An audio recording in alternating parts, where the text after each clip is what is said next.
Olá, boa noite, tudo bom?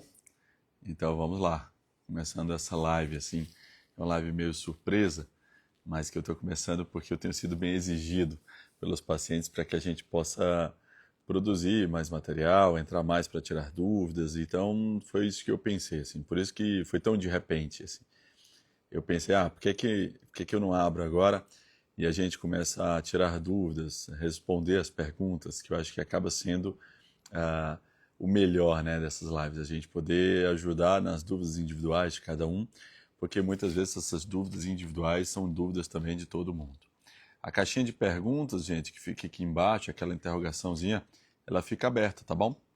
Então, quem quiser mandar uma pergunta via caixinhas, fica mais organizado aqui pra gente.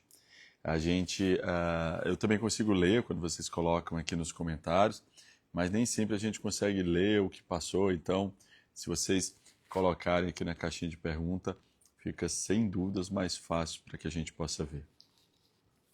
A ideia é que a gente possa também falar sobre vários temas, não necessariamente sobre as questões de comportamento, embora seja a minha principal área de atuação, e a gente acaba sempre conversando muito sobre TDAH e sobre autismo, mas a gente pode conversar sobre outras questões da neuropediatria e às vezes eu acho super interessante a gente abrir o leque para outras conversas, como por exemplo, para as questões relacionadas à tecnologia e o quanto que isso pode nos ajudar ou não.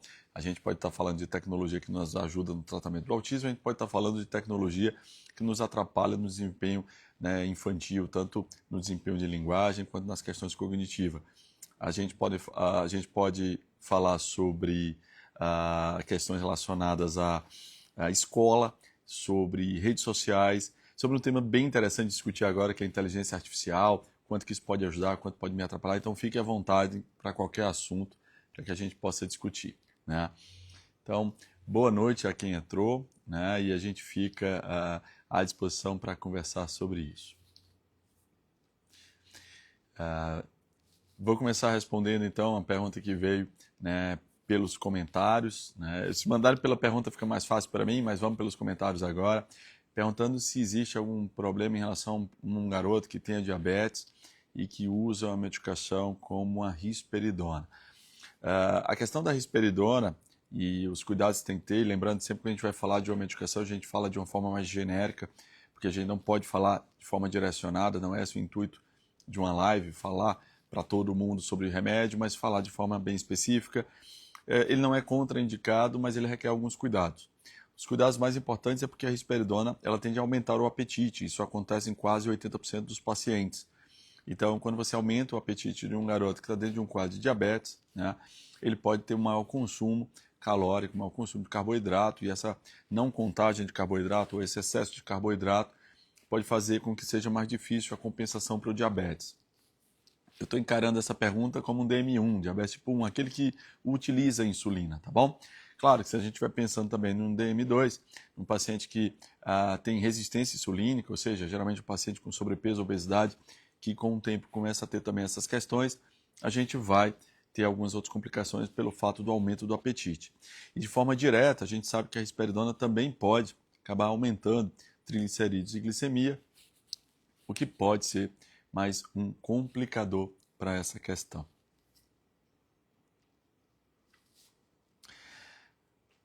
Vendo já um bocado de gente bacana e do bem e conhecida aqui falando, né? E me perguntaram agora também sobre a questão do Futuramente, se não vai mais acontecer. Né? Para quem não sabe, Futuramente foi um evento que é a Orango, né? Que é uma startup de tecnologia que a gente tem também, junto com outros colegas que desenvolveram, que a gente tem braços de inovação e braços de educação. E no braço de educação, a gente fez um evento muito bacana no ano passado, que é o Futuramente, que é um evento que veio para trazer discussão sobre a saúde mental infantil. Então a gente pôde reunir muita gente bacana e muita gente diferente, cada um com um tema bem diverso entre os outros, e a gente pôde discutir esse assunto, né, durante um dia inteiro. Todo mundo achou que poderia ser mais tempo, todo mundo achou que poderia ter mais dias, a gente também achou isso, mas esse ano a gente não conseguiu, né, realmente espaço em agenda para fazer isso. A gente acredita que próximo ano devem haver outros eventos, então a gente vai, muito provavelmente, voltar a esse cenário de discussão sobre saúde infantil, saúde mental infantil, sobre desenvolvimento, sobre uso de telas, redes sociais, inteligência artificial, sobre bullying, sobre várias questões relacionadas à nutrição, à prática de exercícios físicos e a influência disso para as questões infantis.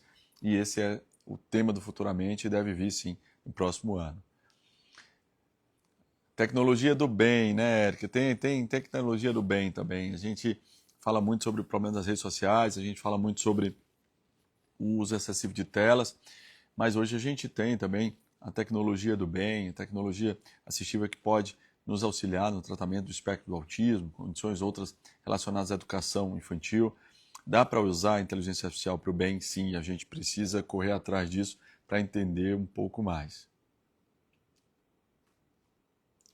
Como a inteligência artificial pode contribuir no desenvolvimento de um garoto de 5 anos, no nível 1 de suporte?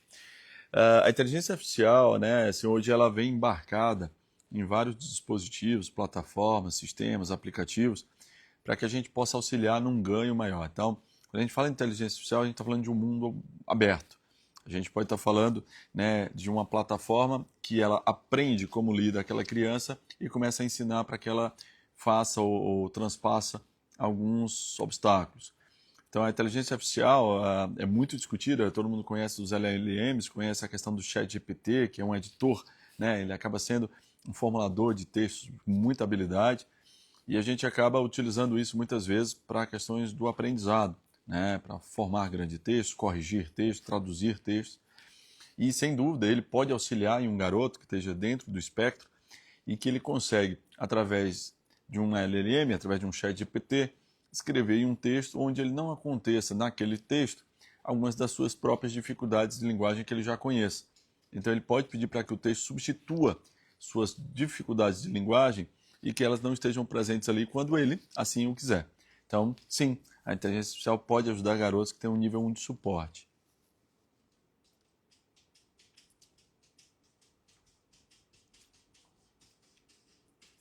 Como usar a tecnologia a favor de crianças? Li o livro Geração Ansiosa e fiquei meio apavorado. Olha, quem lê o livro Geração Ansiosa não vai ficar meio apavorado não, acho que vai ficar apavorado e meio. Recomendo demais, recomendo demais. Um livro de Jonathan Haidt, muito bem escrito, muito técnico, mas com a linguagem leve, fácil de entender, mas que vale a pena a visita. O livro Geração Ansiosa, né? Depois eu posto ele de novo lá nos meus stories para quem quiser saber. E ele vai falar sobre a mudança no mundo depois que a gente teve o incremento da câmera frontal, que fez com que a gente usasse o selfie, e isso fez uma explosão de rede social. Então, esse é um tema muito interessante. Assim. O que é que a gente viu? Não houve uma mudança tão grande nas questões relacionadas à adolescência dos meninos, assim como aconteceu na adolescência das meninas. Para a adolescência das meninas, e aqui eu estou vendo que está entrando muitos profissionais das terapias, né, psicólogos, fonos, terapeutas ocupacionais, muita gente que trabalha diretamente com saúde mental de crianças e adolescentes, elas podem concordar comigo. Como ficou difícil a questão da adolescência, principalmente para meninas. Com o aumento da tela e da exposição e do selfie, houve um aumento da cobrança e da comparação. E aquela velha questão da expectativa contra a realidade. Como bombardear essa menina, né, com informações relacionadas ao peso, à forma física, a uma dieta do que seria adequada, onde ela compara e é difícil manter esse modelo. E não mantendo o modelo, o que é que isso vem, né? O que é que isso traz? Isso traz muita ansiedade.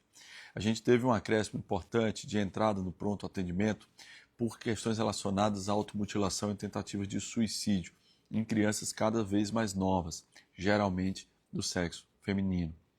Então, a gente precisa tomar cuidado com as nossas crianças e adolescentes pelo não só o tempo de tela, mas o conteúdo, o que é que elas estão recebendo. Eu vou dar uma informação aqui. Aqui tem muitos pais.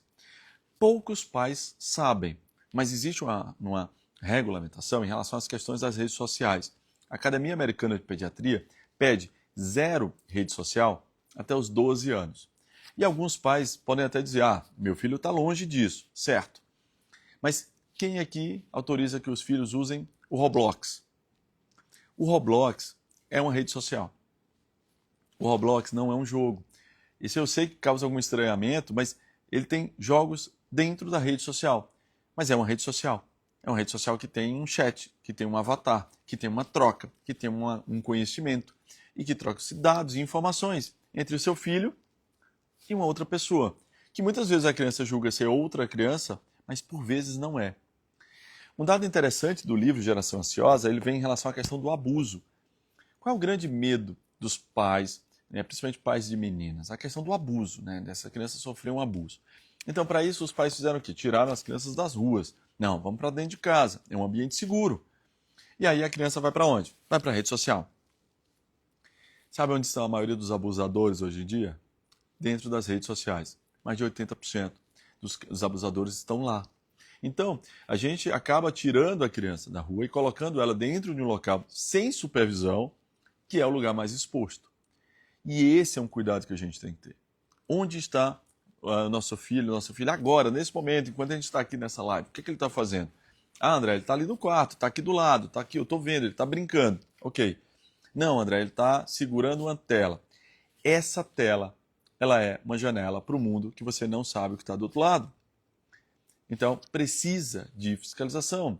E existem coisas que são não, é zero rede social. Se a gente quisesse ser mais rigoroso, nós deveríamos pregar zero rede social até os 15 anos de idade. Alguns artigos foram bem interessantes, mostrando como a cultura de onde vive a criança modifica sua personalidade. E tu sabe o que hoje mais forma cultura infanto-juvenil? Rede social.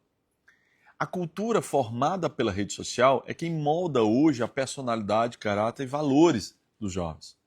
Não é mais o que eles experimentam, mas o que eles são informados. Hoje as crianças têm muita informação e pouca experiência. Pode perguntar, eles já viram de tudo, mas vivenciaram nada. E esse ver, mas não vivenciar, traz muita dificuldade em como lidar quando a vida traz suas questões. Porque a gente sabe que a vida bate, né? Bate forte. E como lidar com a frustração se eu não sou frustrado? Vendo o vídeo, não vai funcionar. Então, precisamos estimular nossos filhos para que tenham vivências e experiências. E isso só é possível através do brincar, do compartilhar, do experimentar. Das informações mais bacanas, interessantes, também contido nesse livro, a gente está falando muito sobre ele, tem a ver com o brincar livre. Ou seja, você coloca a criança, 1, 2, 3, 4, vai, vamos brincar. E elas começam a pensar, o que a gente vai fazer? Ah, vou pegar um brinquedo X, eu vou pegar esse carrinho, não, vamos brincar de circo, vamos estender aqui um lenço como se fosse uma lona. O brincar livre estimula e muito as questões relacionadas à criatividade e ao desempenho cognitivo. Hoje, quanto de tempo você acha que seus filhos ou pacientes têm de brincar livre num dia? Quase nada, quase nada. Então a gente precisa realmente estimular para que as crianças tenham brincar livre, sejam fora de tela, principalmente das redes sociais, e que quando vá para a tela, que seja num tempo adequado, no espaço adequado da casa, que é reservado para isso, evitando os espaços proibidos, como por exemplo, dentro do carro, na mesa da alimentação, e muito cuidado com a questão da programação.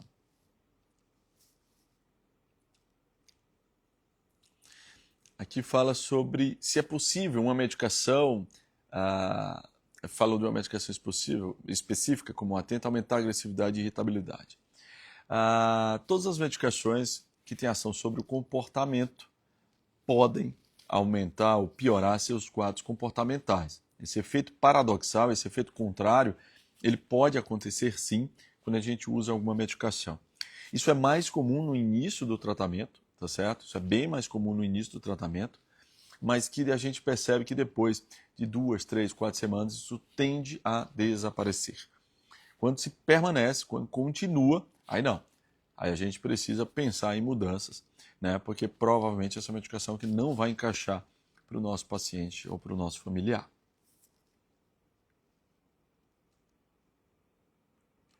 Estou vendo aqui se a gente tem mais pergunta. Estão perguntando aqui sobre a questão do Marco, né? Quem é Marco? O Marco é a nossa plataforma que tem sido desenvolvida, eu expliquei para vocês no começo. Nós temos startup que desenvolve soluções para a saúde infantil. E uma das grandes preocupações é a questão do autismo. Então, a plataforma Marco, né, e Marco vem de Marco Polo, desbravador, navegador, descobridor, que a gente acredita que é uma ferramenta importante para estar junto com a família nessa jornada. O Marco é uma plataforma, né, que tem embarcado nele inteligência artificial e bastante tecnologia, que ele se propõe a fazer uma tradução da terapia ABA prescrita por um supervisor, um psicólogo supervisor em ABA, para que uma pessoa consiga aplicar no ambiente natural da criança sem a necessidade de um treinamento específico prévio. Então, a gente consegue fazer com que essa pessoa aplique a terapia, aumentando a carga horária de forma significativa, e esse coleta de dados, ele também acontece quase que de forma automática. E aí esses dados são processados, e aí o retorno dos dados para o terapeuta prescritor, ele recebe também um incremento da inteligência artificial para um auxílio desse profissional prescritor nas prescrições seguintes, onde ele vai junto com o terapeuta conhecendo a criança e incrementando seus próximos programas. A gente precisa discutir a questão do tratamento do espectro do autismo. Não é fazendo 2 sessões, meia hora por semana, que a gente vai conseguir modificar o prognóstico de uma criança. Quando eu falo esse tema, eu sempre falo com muita angústia, porque a última coisa que eu espero é trazer para uma família que luta para fazer terapia, luta muito para fazer terapia, a informação de que essa terapia não vai ser eficaz. Mas eu também não posso fechar os olhos e não posso passar para essas famílias o quão pouco eficaz é a insuficiência de carga horária de terapias. Fazer 2 horas por semana de terapias ou 4 horas por semana de terapia não vai trazer os benefícios que a gente espera. A gente precisa de uma carga horária elevada, onde os pais são agentes atuantes. Mas André, como é que eu vou atuar, cara? Eu não tenho mais tempo, eu não consigo. Eu chego em casa já é tarde, já cansado, às vezes a criança está dormindo, eu não tenho esse preparo, eu não fiz o curso, eu não me sinto seguro. É para isso que a gente trabalha bastante, na verdade. Quando você fala do Marco, a ideia é trazer segurança para o pai ser aplicador. Mas não só da plataforma, falando também fora de plataforma, a gente precisa da ajuda da escola. Não dá para frequentar só a escola. A gente não pode ir para a sala de aula e ficar lá e receber uma adaptação mínima ou não receber adaptação, não ter uma AE funcionante. Uma AE que é uma sala que geralmente, quando existe na escola pública, existe tão pouco na escola particular, e quando existe, não é funcionante. Há pouco tempo eu tive uma experiência de perguntar como funcionava a AE de uma escola e me falaram, atende um número grande de crianças, 20 crianças. Eu, poxa, vocês estão atendendo 20 crianças no AE? Como é que é a carga horária de funcionamento? Cada criança vai passar 1 hora por semana. Por semana. Não vai funcionar. A gente precisa de um AE atuante, é em contato íntimo com o professor vai lá, chama a equipe do AE, o AE vai lá, busca a criança, leva para o AE, organiza, devolve a criança para a sala, na sala ela vai, um acompanhante especializado em sala de aula consegue intermediar, não conseguiu, é uma criança com muita dificuldade, voltamos para o AE e estamos lá, indo e voltando e adaptando e fazendo um PEI, um plano de ensino individualizado para todo mundo. Mas se não for assim, não vai funcionar.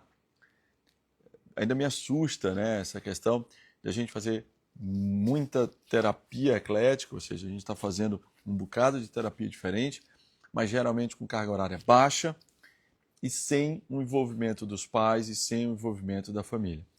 A gente precisa envolver esses agentes. É a única forma da gente ampliar a carga horária. Então, vamos para cima, mas vamos mudar. A gente precisa mudar a forma com que a gente lida com as questões relacionadas ao transtorno do espectro do autismo.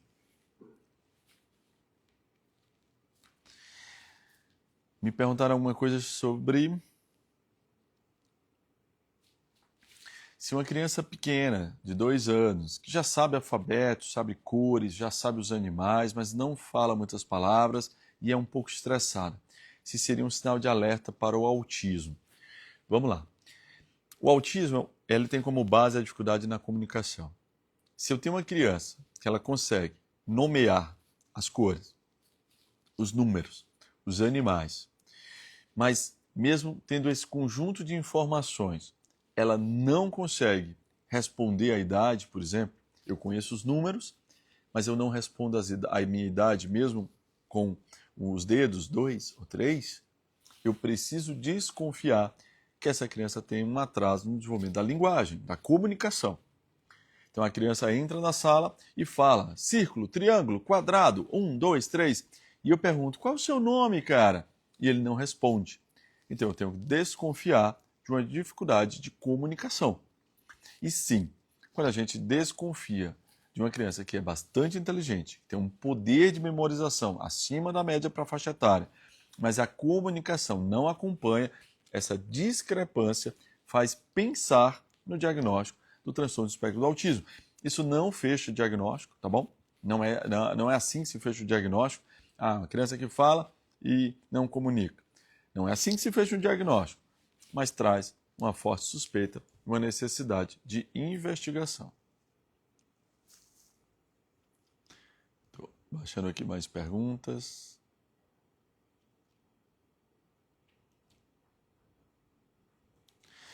Estão perguntando muito sobre a questão de alfabetização, assim, de quando alfabetizar uma criança. Eu sei que aqui tem gente, às vezes, de outros estados, então fala muito sobre a experiência do Ceará e de fora do Ceará, mas muito do que é recomendado por nós da neurologia. A ideia é, você vai ter um desenvolvimento da comunicação muito rico até os 7, 8 anos da criança. Então, nessa fase, é extremamente significativo que a escola seja um ambiente de estímulo. Precisamos estimular. E aí nós vamos, então, estimular bastante essa criança para que ela esteja preparada para, aos 7 anos, receber a sua alfabetização. André, 7 anos? Então, segundo ano? Sim, segundo ano. Esse talvez fosse o adequado para a gente alfabetizar nossas crianças. Mas não, nós alfabetizamos antes. Alfabetizamos no primeiro ano, a antiga alfabetização. E aí vocês dizem, então tá bom, vai ser um ano antes. Tá ok, né? Tá não. Não satisfeitos, é muito comum, mas muito comum mesmo, principalmente aqui no Ceará, as crianças serem alfabetizadas já, pelo menos de forma bem significativa, ou começar de forma significativa no infantil 5. Qual foi o ganho que tivemos de um processo de alfabetização precoce para uma criança ainda com 5 anos de idade? Nenhum. Não há. Essas crianças não tiveram maior potencial cognitivo, maior QI, não tiveram maiores ganhos acadêmicos futuros, não houve mudança nesse acelerar processo de alfabetização. Então, qual a necessidade disso? Uma vez eu recebi um paciente que ele veio para mim porque ele ainda não escrevia o próprio nome. Eu achei estranho, uma criança pequena, muito pequena, e eu, qual a idade dele? Assim, o que ele está fazendo? Ah, não, André, ele está terminando o infantil 4. Então, encaminhar um paciente, um garoto, que ainda não escreve o nome no infantil 4, a gente começa a passar do ponto em relação ao exagero, né, do processo de alfabetização precoce. Então, se não há ganho no processo de alfabetização precoce, e se sim há prejuízo e não cuidar de várias outras áreas que precisam ser cuidadas ali no ensino infantil, a gente precisa correr atrás do prejuízo e esquecer processo de alfabetização em infantil 4 e trabalhar comunicação, trabalhar troca, lidar com frustração, manuseio de instrumentos simples, treinamento de AVDs, atividade de vida diária.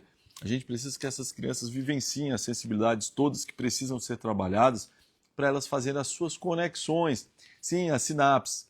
A gente nasce com todos os neurônios, mas as sinapses, ou seja, as conexões entre os neurônios, elas são feitas a partir de experiências. E se a escola não me dá essa experiência, como que eu vou ganhar?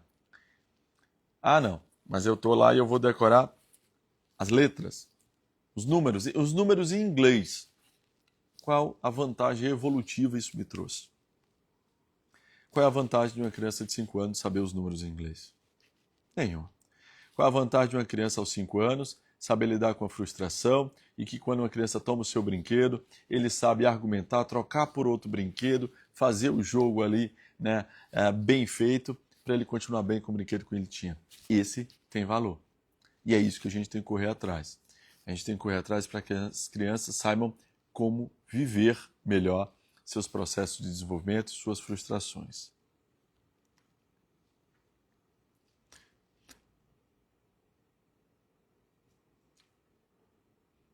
Muitas pessoas falando sobre a questão da alfabetização, né? Como a gente vinha falando aqui, isso é um processo. Algumas preocupações também sobre e quanto tempo passa e não se alfabetiza, né? Quando a gente não consegue alfabetizar. Sim, a alfabetização ela pode acontecer também depois. Um garoto que já está, por exemplo, no segundo ano ou no terceiro ano, ele pode receber um plano próprio para essa adaptação e a gente ter esse ganho. Então, não é porque ultrapassa o primeiro ano que ele não pode receber isso. Em um primeiro momento, a escola consegue fazer as duas coisas, dar conteúdo e ainda apoiar o processo de alfabetização. Em outros momentos, não. E a gente vai precisar do apoio de psicopedagogos, o apoio de pedagogos, de professores, alfabetizadores, que vão estar juntos com a família nessa caminhada. Deixa eu ver aqui. Na educação infantil, as crianças deveriam trabalhar vivências. Concordo demais, assim. Essa é a nossa batalha, né? Na verdade, a gente batalha muito para que elas ganhem vivências até o final do ensino fundamental, né? Eu gosto de falar sobre isso, assim, mas é uma ideia, uma discussão minha, baseada na leitura, no estudo do que faço.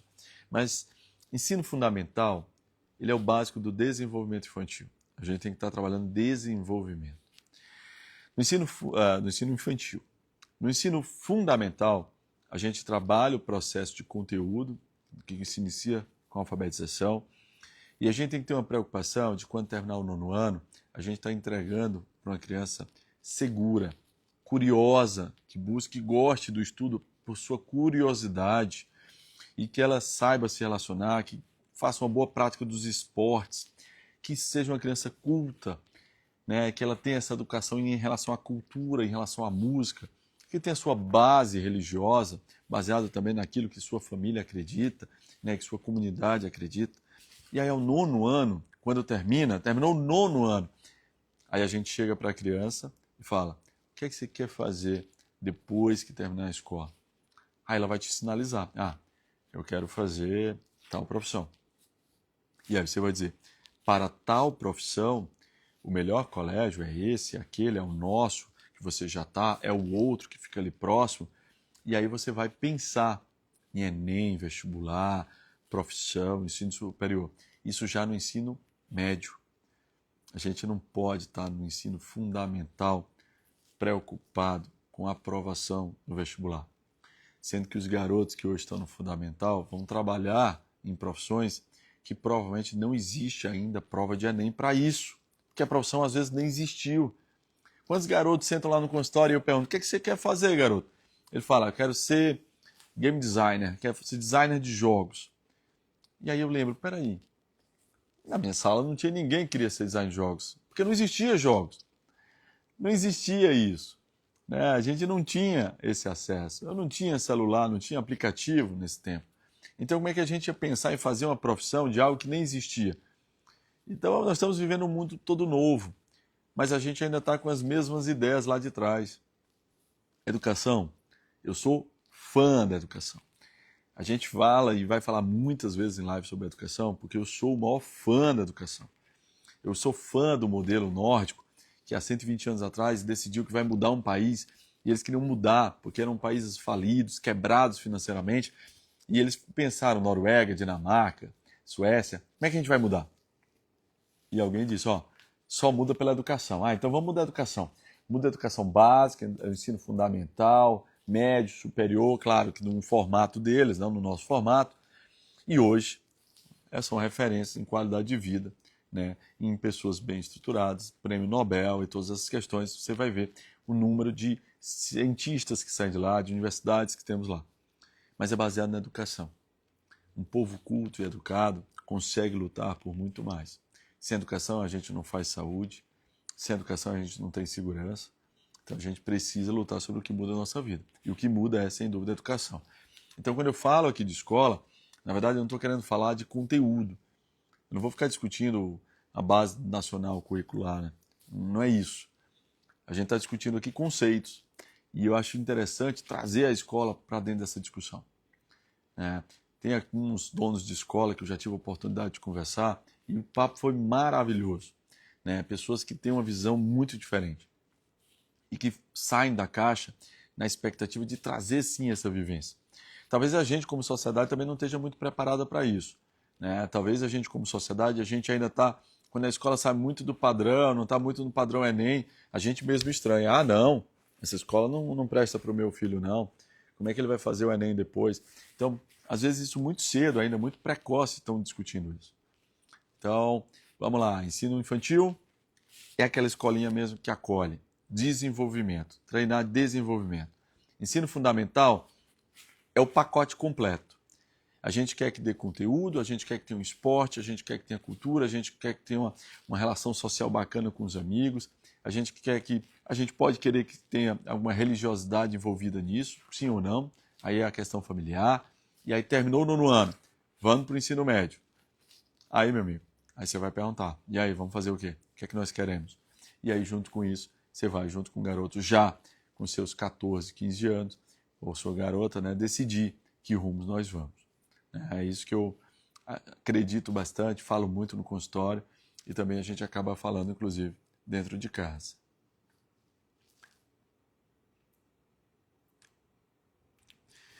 Dentro da Base Nacional Curricular Comum, né, a alfabetização deveria se concluir no 3º ano do Fundamental 1. Né? Então, batendo no que a gente está discutindo aqui, né, a informação que eu estou recebendo, batendo no que a gente está discutindo aqui, que aos 7 anos a criança estaria preparada e aí a criança iria ter seu processo de alfabetização concluído ali 1 a 2 anos depois.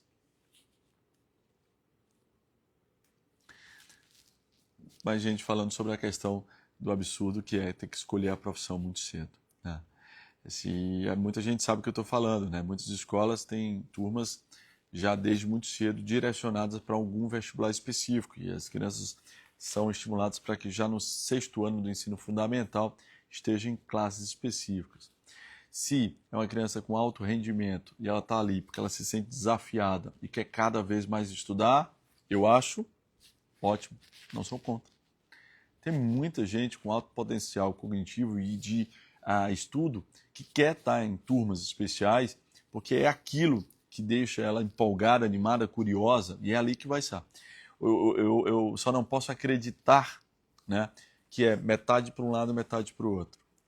Porque aí nesse caso eu fico percebendo que talvez seja muito mais segregar quem não é de uma turma de destaque do que, na verdade, colocar em uma mesma sala aquelas pessoas que têm um interesse específico. Então, quando a gente deixa de ser uma turma para ser a metade para um lado, metade para o outro, a gente tem que tomar cuidado para a gente não estar favorecendo quem quer um nicho específico para estar simplesmente segregando quem a gente acredita que não tem o perfil, né, que é o esperado, às vezes, pela rotina da própria escola. Mais alguma pergunta, gente? Vamos lá. Hoje só para quem entrou depois explicando, eu abri uma live ao vivo sem perguntas. A ideia é assim, eu sou muito cobrado no consultório que eu tenho que aparecer mais na internet para responder. Então hoje, como foi um dia um pouco atípico, eu mais cedo estou livre e disponível. Eu disse, não, vamos entrar para a gente falar sobre vários assuntos. E eu abri para pergunta, quem mandar pergunta a gente está respondendo. Eu acho que eu não estou deixando passar nada, né? Respondendo as perguntas que me mandam, tanto nessa caixinha de pergunta aqui embaixo, e quando eu consigo acompanhar também aqui pelos comentários. Deixa eu ver se tem mais pergunta aqui na caixinha, se não podem mandar.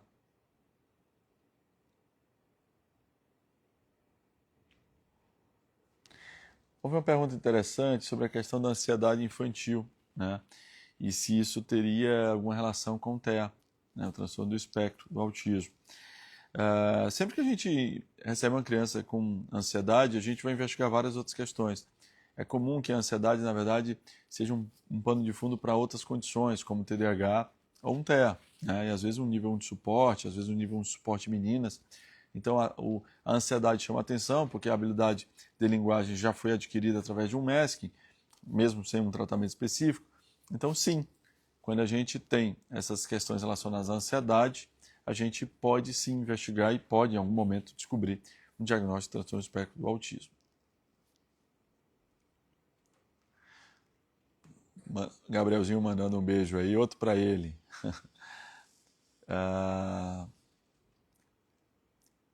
Não tinha vaga para pacientes novos. Na verdade, assim, a gente tenta fazer o atendimento mesmo de pacientes novos, né? O difícil, assim, para todo mundo entender é porque o paciente da neuropediatria é um paciente que ele fica com a gente um tempo em consultório, ele não é um paciente de uma avaliação única e alta, e por vezes é difícil fazer rodar a agenda, né? Mas há tendo um esforço, né, para que desmarcações, remarcações altas a gente consiga preencher. Então esse é um trabalho que a secretária fica sempre fazendo. Agenda sobrecarregada dos pequenos, sem tempo de ser criança, de brincar. Hoje é uma realidade muito comum na nossa infância. Agendas sobrecarregadas, um tempo da escola cresceu muito. Eu recebo às vezes adolescentes e eu fico brincando com eles lá. Eu digo, gente, vamos lá. Você tem aula até que horas? A galerinha fala, a galerinha do 6º ano ainda, ensino fundamental, fala, tio, até 12, 12h30, 12h40. Aí eu digo, vou te contar um segredo. Minha aula começava 7h30. Tinha 4 aulas, cada uma de 50 minutos. Terminava 11h10. Isso até a 8ª série, que é o atual 9º ano. No primeiro ano do ensino médio, a gente, pela primeira vez, já se achando os caras mais velhos, tinha aula até meio-dia em ponto. Meu Deus, era uma fome terrível, achava que era muito tarde, a gente estava esgotado ali. 7h30 às meio-dia, né? Então, hoje, crianças realmente pequenas ficam até 11h40, depois meio-dia, meio-dia e meio, meio-dia e 40. Os horários são muito maiores. Isso só a base, isso só a carga horária do currículo comum. Se a gente colocar ainda, né, que nós temos questões relacionadas aos cursos de inglês, aos esportes, à dança, outras atividades, a agenda fica bem lotada. E hoje se perde muito a questão do descer para brincar no prédio, se encontrar com os amigos. Se esse fosse o maior problema, nem dizia nada, porque aí tinha muito a ver, às vezes, com, pais, vamos mudar. Mas tem pais que conseguem os horários. Não, tá lá, meu garoto está disponível, ele fica livre, de 5h30 até a hora de dormir, ele não tem nenhuma atividade. E aí o garoto desce e vai para o celular. Aí você me acaba.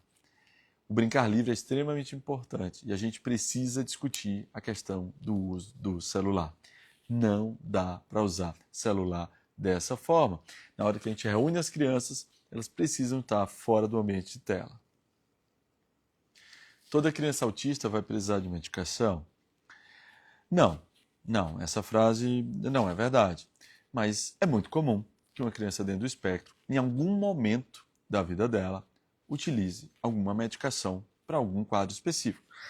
Quando a gente fala de medicação de autismo, a gente lembra que só tem 2 medicações aprovadas pelo FDA que têm ação específica em características autísticas de irritabilidade, principalmente, que é a questão da risperidona e do aripiprazol. Todas as outras medicações a gente usa para comorbidades, condições que vêm relacionadas, geralmente o déficit de atenção, a hiperatividade, a ansiedade, comportamentos agressivos, dificuldade para o sono, e a gente acaba utilizando essas medicações. Hoje não existe nenhuma medicação que seja tratamento isolado e sozinha possa ter uma boa atuação na questão do espectro. Quando utilizam medicação, as medicações elas são utilizadas junto com bases de terapia. A medicação, gente, é como se fosse abrir uma janela para a terapia, para a família e para a escola entrar, né? E quando você entra, você organiza aquela casa. Então, medicação sozinha? Nunca. Medicação como apoio à terapia? Sempre que necessário, quando prescrito pelo médico, né, em concordância com a família. O remédio não é um milagre, ele não vai resolver todos os nossos problemas, mas o remédio também não é o problema. Ele também não é aquilo que vem nos prejudicar. Ele é mais uma tentativa. E é assim que eu explico para os meus pacientes. É mais uma tentativa quando aquilo que a gente fez não funcionou. Como seria a escola ideal, falando sobre inclusão, né? Vamos lá, né? Inclusão hoje é tão difícil, porque me perguntam muito isso assim, né? Qual é a escola que eu vou e tal? Não temos uma escola ideal, até porque as crianças são diferentes. Talvez até tenha uma escola ideal para cada criança, mas não tem aquela escola que, de forma genérica, vai ser a ideal para todo mundo. A gente precisa de bom senso, a gente precisa de pessoas dedicadas, a gente precisa de pessoas que estudem sobre inclusão, a gente precisa de pessoas que conversem com a família, entendam as características de cada criança e que se planejem através de um PEI, um plano de ensino individualizado, para que possam ser efetivas nessa questão. Então, quando você pergunta qual é a escola ideal, é a escola que senta na tua frente, entende a tua história, a tua vivência até ali, entende teu filho ou tua filha e planeja um ano para ela. Vamos fazer esse ano de 2024. Ele vai começar assim, eu espero que ele termine assim, nós chegaremos lá dessa forma. João Lázaro, um abração para você, cara. O pessoal está morando agora longe, mas manda notícias por aqui. Bom ouvir falar de vocês. Um pouco sobre TDAH. TDAH, né, transtorno de déficit de atenção e hiperatividade, é uma condição extremamente comum. A gente está falando de 10, 12, 15% da população. Em meninos, mais comum as características hiperativas, em meninas, mais comuns as características desatentas. Também existe uma relação ao tempo. Crianças mais jovens, mais comum a característica hiperativa, depois, na adolescência e adulta, é mais comum a característica desatenta. Nós temos alguns critérios para esse diagnóstico. A criança precisa preencher alguns pontos, mas basicamente é uma necessidade de estar sempre em movimento, uma inquietude, uma dificuldade de parar, de manter-se em brincadeiras calmas, e isso traz um consequente prejuízo quando a gente pensa na hiperatividade. Quando a gente pensa na desatenção, a gente vai lembrar de um garoto que pensa em muitas coisas ao mesmo tempo, que tem dificuldade de fazer tarefas empenhadas, né? Vai na cozinha, toma um copo d'água, vai no teu quarto, pega a mochila. Aí a criança no meio do caminho vê uma TV ligada e para assistir. Ou então, pega um copo d'água para mim, a criança vai lá, bebe água e volta sem nada. Então, é difícil essa sequência. Errar por descuido, né? Parecer não estar ouvindo quando a gente chama, e aí tem que chamar muito forte para que ela possa nos perceber. Perder muitas coisas, né? Quantas garrafinhas d'água são perdidas hoje em dia, que é uma coisa diferente que a gente não tinha. Nós podemos falar tudo dessa geração, menos que eles não estão bem hidratados. Essa galera é muito melhor hidratada do que nós fomos. A gente não bebe água igual essa galera bebe, não. Todo mundo tem uma garrafinha hoje e a gente não bebia. A gente ia para o colégio de manhã e mal frequentava o bebedouro. O bebedouro era naqueles últimos 2 minutos, depois que já tinha tocado, que tinha que voltar para a aula. Então a gente bebia muito rapidamente. E enquanto bebia, já tinha alguém cutucando assim tuas costas. E aí você enchia a boca d'água e corria para a sala de aula. Então, geração hidratada, sem dúvida. Isso podia ser um outro título para o livro. Geração hidratada também, porque isso a gente não pode falar deles. De jeito nenhum. Perguntaram se eu, mas vou falar de uma forma específica, se neuropediatra atende de forma online. A neuropediatria, sim, é uma especialidade que pode ser feita de forma online. A gente fica desconfortável quando a queixa é algo que requer o exame físico. Então, nesses casos de primeira consulta, não, André, é um paciente novo. Geralmente a gente propõe a possibilidade da pessoa tentar fazer presencial, ou pelo menos deixar para fazer um exame físico presencial no segundo momento. Não, eu sou de outro estado, de outra região, não tenho essa possibilidade de ir.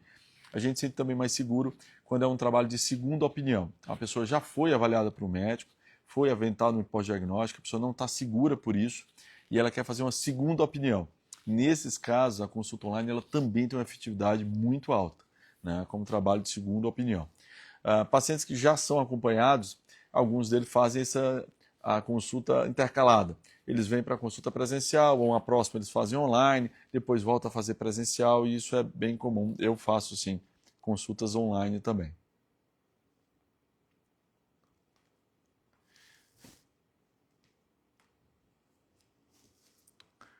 Perguntando sobre, de novo, medicações, né, sobre associação. Sim, as associações podem ser feitas, o risperidon poderia ser feito junto com a melatonina. A pessoa só tem que equilibrar essa questão de como está sendo feita, a hora que está sendo feita e qual é o propósito, né, de cada um deles.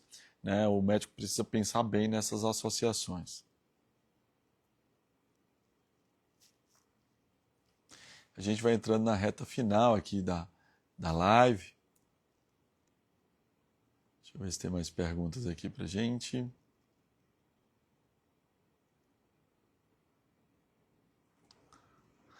Mais pacientes de fora, pacientes aqui de Blumenau. Um abração para vocês. Gente, falando de congresso, vai ter um congresso bem bacana agora no mês de outubro, aqui em Fortaleza também, Global Wellness. Né? Eu fui convidado, sou um dos palestrantes. Então, é um momento de muita troca, vai ser bacana. Quem quiser e puder me procurar lá. Adoro essa troca também, a gente poder se comunicar lá. Esperando ansiosamente pelo Marco, a nossa plataforma de desenvolvimento. A gente tem batalhado muito, muito, muito por ela. Ah, tem um paciente meu que estava assistindo TV, me viu e desligou a TV aqui. Não, vocês também não podem me colocar como o cara que desliga a TV da meninada, não, senão o pessoal não quer voltar no meu consultório. Né? Digam que são vocês mesmos, pelo amor de Deus, eu sou o cara bacana, tem que dizer que eu sou o amigo. Mas quando eles estão lá, eu mesmo falo para eles, para a gente regrar mais, né? A gente precisa diminuir. Um abração para o Jonatas.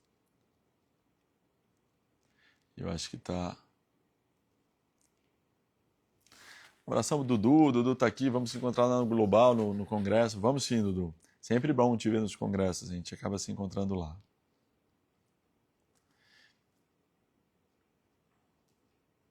Deixa eu ver se tem mais perguntas. Quem não tendo mais perguntas. Perguntando também sobre a questão de por que sempre tem um diagnóstico, né? Assim, essas questões das siglas, TDAH, TOD, por que está todo mundo com diagnóstico hoje? Por que todo mundo que vai para um neuro recebe um laudo? Então, algumas coisas acontecem. Então, vamos lá. Primeiro, que realmente nós temos hoje uma classificação muito mais ampla. E o comportamento humano, quando traz prejuízo a ele, é hoje classificado e tem um CID, tem um código para ele e tem um nome para isso. Então, imagine, se eu sou ansioso, mas eu estou bem, eu estou trabalhando bem, eu me divirto bem, a minha ansiedade não me atrapalha. Então você vai dizer, o André é ansioso, ponto. Mas se eu não saio de casa por medo de algo, medo de um acidente, medo de ficar doente, se isso atrapalha minhas relações sociais, se isso faz com que eu trabalhe menos, que eu não consiga exercer minha profissão, então eu tenho um prejuízo por isso. Então você não vai só dizer o André é ansioso, você vai dizer o André tem um transtorno de ansiedade. E hoje, infelizmente, até pela vida que a gente leva, quem tem algum prejuízo em alguma área, esse prejuízo tem se mostrado muito maior. Se eu sou desatento, mas eu tenho uma escola inclusiva, uma escola que o conteúdo ele é num nível ok, eu talvez não tenha tanto prejuízo, talvez não tenha um diagnóstico. Mas nas escolas pedindo muito, e eu tenho um perfil desatento, e eu não tenho uma rotina tão amarrada, eu vou ter prejuízo. Então eu vou ter o diagnóstico do TDAH. Então eu preciso lembrar sempre que as pessoas falam muito sobre essa questão do diagnóstico, cresceu muito porque se classifica muito, porque todo mundo reconhece mais, os pais reconhecem mais e os médicos também reconhecem mais. Mas se a gente encarar que o diagnóstico ele é para resolver, não é um problema. Agora, se a gente realmente encara o diagnóstico como um rótulo, como algo para colocar para baixo, aí nós temos um problema porque estamos todos sendo rotulados. Então, a gente não precisa ligar muito para o nome que bota ali no final do laudo, não. Vamos ligar para a característica. Qual a característica? Característica é uma menor capacidade de comunicação. Vamos para cima e vamos resolver isso.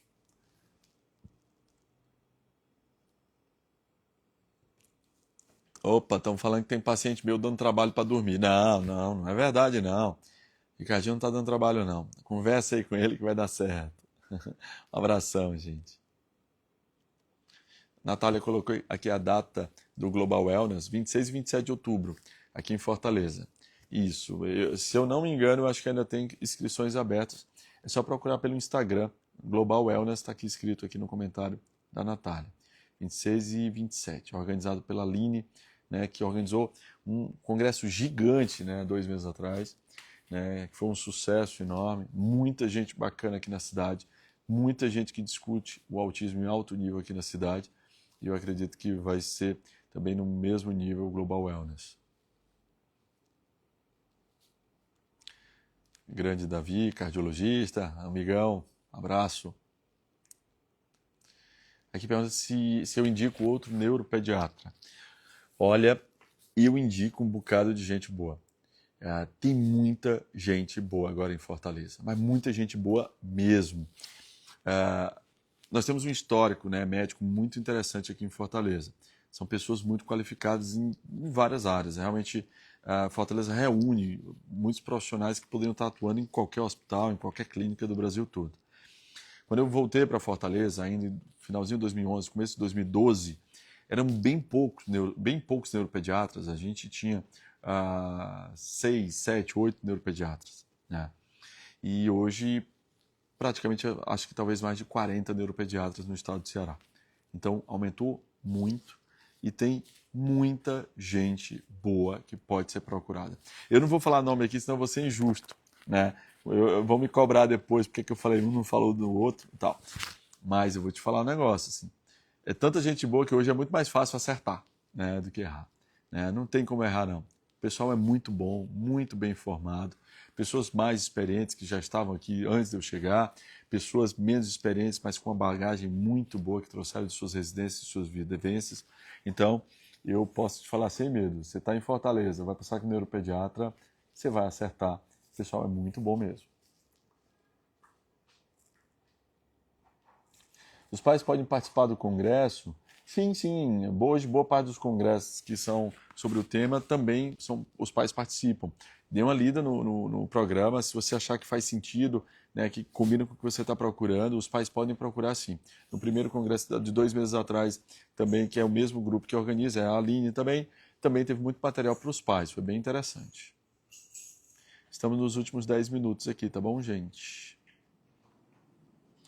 Queria saber por que criança com autismo surgiu a agressividade quando antes não tinha.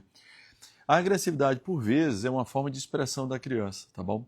Crianças que não têm um bom poder de comunicação, muitas vezes desempenham na agressividade a sua própria comunicação de desconforto. Por uma questão sensorial, por fome, por sono, porque se sentiu agredida também de alguma forma, e ela vai e agride. A gente precisa ver a agressividade como uma forma de comunicação. A gente precisa ampliar o poder comunicativo como uma forma de reduzir a agressividade. Então, é um mecanismo bem interessante de raciocínio, quando a gente começa a ver, caramba, talvez essa agressão indique algo. Vamos tentar entender. Né? Será que ela tem uma dor física? Será que ela tem um desconforto emocional? Será que é um quadro sensorial que atrapalha ela? O que é que acontece para ela ter essa resposta assim?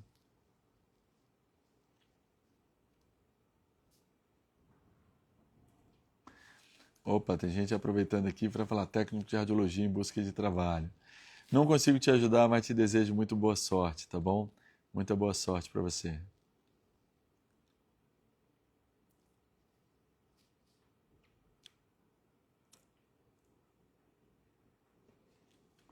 Deixa eu ver aqui se tem mais perguntas.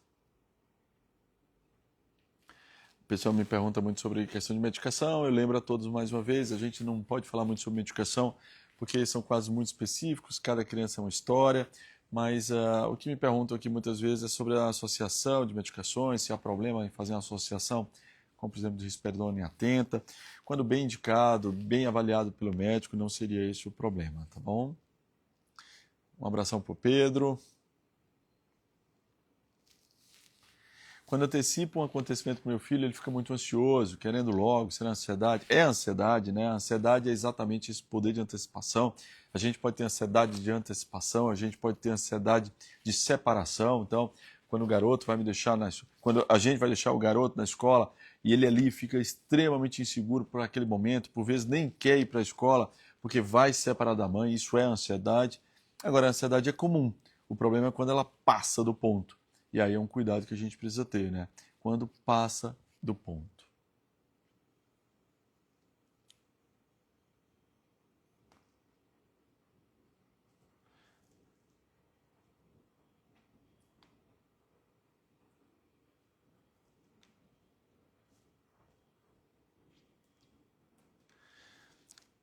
Que fala também sobre a terapia ABA em relação ao tratamento da agressividade. A terapia ABA é, no mundo, quem mais tem evidência científica de avanço em relação aos ganhos do espectro do autismo, e ela deve, pode, né, ela pode e deve ser aplicada no ambiente natural da criança, porque a gente sabe que há uma dificuldade da criança em generalizar o ganho. Ou seja, o que eu ensino para a criança dentro de uma clínica, ela tem dificuldade de replicar no ambiente de casa. E aí a gente precisa tomar cuidado para que a gente a criança, eu vou ensinar ela a cumprimentar uma pessoa. Só que aí às vezes eu encontro essa mesma pessoa no shopping e ela não cumprimenta. Ou seja, eu preciso estar próximo e perto dessa criança para cumprimentar os outros no shopping, na casa da avó, né? É muito comum a dificuldade de generalização e a literalidade do que ela aprende, né? Eu tenho um paciente que uma história bem interessante. porque ele ficava todas as tardes na casa da avó. E aí, ao deixar na casa da avó, ele entrava na casa da avó, já estava acostumado e ficava lá dentro. E a avó ligou para a mãe dele e disse, olha, me incomoda porque ele não me pede a bênção. Você pode pedir para que ele peça a bênção quando ele me encontra? Ah, ela, claro. E aí no outro dia a mãe ensinou, ó, quando você encontra chegar lá, quando você olhar a sua avó, você vai pedir a bênção para ela. Você vai dizer, bênção, avó. Ela vai dizer, Deus te abençoe, meu filho. E aí você vai dar um beijo na mão dela, ela vai te dar um beijo na sua mão. Combinado? Ele diz, combinado, tranquilo. Uma hora depois, a avó ligou para a mãe dele e disse, olha, temos um outro problema. Já é a quinta vez que ele passa aqui pela sala e me pede a bênção toda vez. Eu não consigo mais nem assistir TV. Tu pode pedir para ele não pedir a bênção toda vez?